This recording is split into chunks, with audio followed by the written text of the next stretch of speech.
Yes, mga hipokrito kayo, no? Imagine nyo, galit na galit kayo sa akin dahil sinabi ko, si Ruben, pinupush niya, 10 years old ikulong, tapos 64 years old na si Bato, ayaw ipakulong. Napakahina sa sinsido ko mo nyo, no? Imaginein mo, 10 years old, napaka-inosente. Musmus pa yan, 10 years old, napakabata. Kailangan niya ng guidance pa ng magulang yan. Pero hindi ko sinabi na hindi sila panagutin. Ang ipunto ko lang sa inyo, push na push kayo sa 10 years old, gusto nyong ipakulong, pero yung 64 years old nga si Bato, may matanda na, may sungay, may pangil, may buntot na, demonyo na at may kasong crimes against humanity, ayaw nyo ipakulong. At kahit kayong mga DDS, sumisigaw din kayo na ayaw nyo din ipakulong si Bato. So mga hipokrito kamo. Sa Tacloban, galit na galit kayo sa shooting incident. Naaawa na ang simpatya nyo nandyan. Gusto nyo bigyan ng hustisya. May ganon din pala kayong pakiramdam. Pero bakit pagdating sa mga biktima ng EJK, wala kayong pakialam?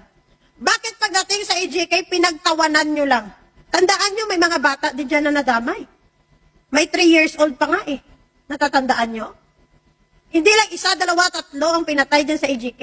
Nagkaroon ba kayo ng simpatya? Nagkaroon ba kayo ng awa sa mga biktima ng EJK? Sumigaw din ba kayo ng hustisya para sa mga nabiktima ng EJK? Di ba wala? Di ba hindi? Anong ginawa nyo? Pinagtatawanan nyo. Ilang taon na silang sumisigaw ng hustisya. Gusto nilang may managot at mapanagot ang gumawa.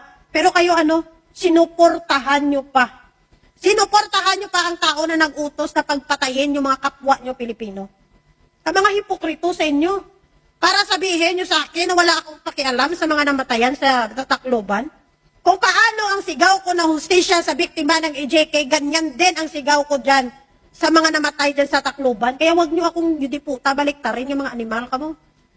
Hindi kami kagaya nyo na namimili lang kung kailan kayo dapat maawa. Namimili kayo kung kailan kayo magsimpatya. Namimili kayo kung sino lang ang bibigyan ng hustisya. Eh tigilan yung mga kahipokrituhan nyo dyan. Ako pa talaga yung sinabihan nyo ng ganyan ha. Nakakahiya naman sa inyo. Sigaw kayo ng sigaw ng hustisya sa Tacloban pero sa mga kababayan din natin na mga Pilipino na namatay at naging biktima ng EJK at peking war on drugs ni Duterte, tahimik kayo. Hindi lang kayo tahimik, pinagtatawanan nyo pa nga mga animal kayo. Buhay din ang mga tao ang nawala dyan. May pakialam ba kayo? Eh tigilan yung kahipokrituhan, yung mga jablo kamo. Kung magbigay kayo ng simpatya, bigyan nyo lahat ng simpatya.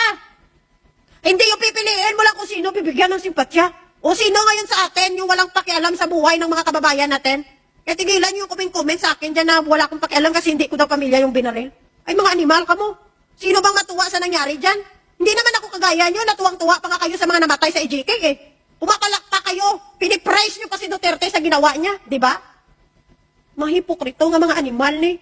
Pagdating sa Duterte, bulag kayo sa mga pinagpapatay nung panahon ng administrasyon niya. May mga bata din yan, tandaan nyo. May mga nadamay din na bata. Bulag na bulag kayo.